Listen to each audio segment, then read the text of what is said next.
Түрлі зиянды қоспалардан және түрлі бояғыштардың зияндығынан шаршадыңыз ба? Сатып алынған кетчупте табиғи өнімдер сирек кездеседі. Олардың құрамында хош иістендіргіш және түрлі зиянды консерванттар сияқты тағамды қоспалардың барлық түрлері бар. Егер сіз жыл бойына бос ақша кетірмей, табиғи жоғары сапалы кетчуптың дәмін татқыңыз келсе, ендеше дәл бүгін сапалы кетчупты бірге дайындайық. Үйдегі кетчупты дайындау үшін бізге қып-қызыл жақсы піскен қызанақ, атап айтқанда алма, яғни құрт түспеген таза болғаны жөн. Қабығынан тазартылған пияз, қант, 9% уксус, қызыл бұрыш және қара бұрыш ұнтағы, тұз және қабығы ашылған сарымсақ қажет болады.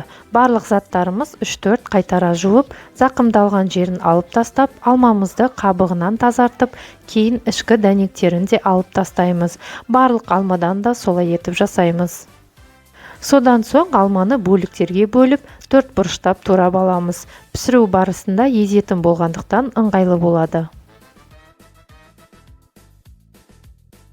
Келесі кезекте пиязымызды да 2-ге бөліп, содан соң 4 бұрыштап тураймыз.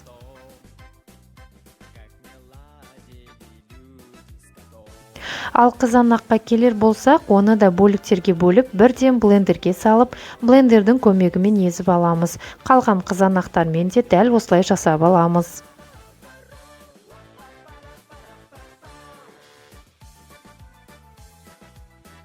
Езілген қызанақтың бізге шырыны керек болғандықтан, үккіштен қоюын және қызанақтың ішкі дәнектеріне дейін сүзіп үлкендеу ыдысқа құйып аламыз. Қалған қоюы бізге қажет болмайды.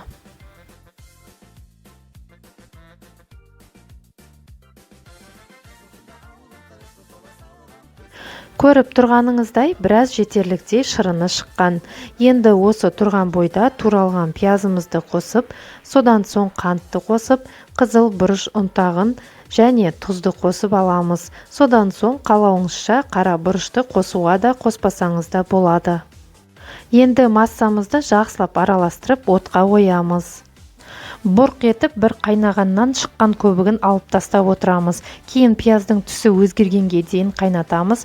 Пияздың түсі өзгергеннен бастап бастапқы туралған алманы қосып, араластырып бетін жауып, баяу отта 45 минут аралықта қайнатамыз.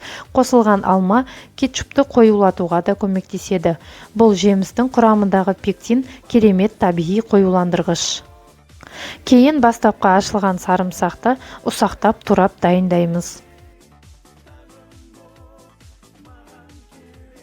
Туралған сарымсақты қайнап тұрған массамызға салып, 10 минут аралықта қайнатамыз. Содан соң отты өшіріп, массамызды салқындатамыз. Салқындаған бойда блендердің көмегімен түйіршіктері қалмайтындай етіп, жақсылап еземіз. Езіндіні қайта отқа қойып, соңынан 9% уксусты қосып, тағы 5 минут қайнатамыз.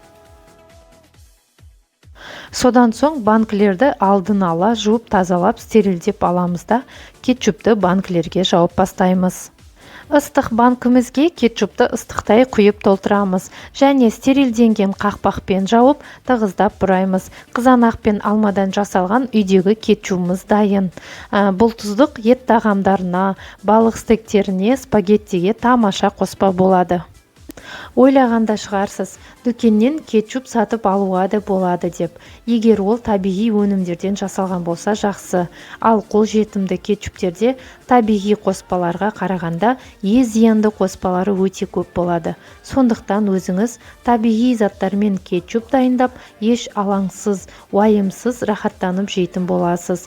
Рецепт ұнаса лайк басып, видеомен өз жақындарыңызбен бөлісе отырыңыз. Ас болсын!